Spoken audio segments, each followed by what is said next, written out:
CNC stock analysis and price predictions for Monday. Is it a buy or not? Watch this brief and short 1-minute video till the end to find out. Especially looking at CNC, it's an already kind of sort of in a bearish market ticker. And market just opened, so 1.2% down.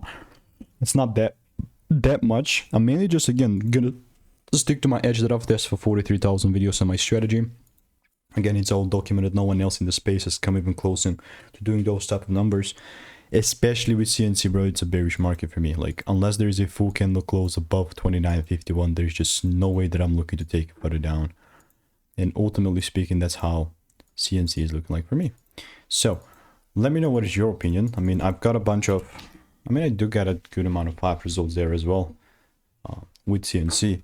And other than that, there's really like nothing else that I'll be doing here. That's how it's looking like for me. Stay tuned, and if you want to get my money making emails and insights, click the first link in the description and I will continue to keep you updated. Goodbye and enjoy.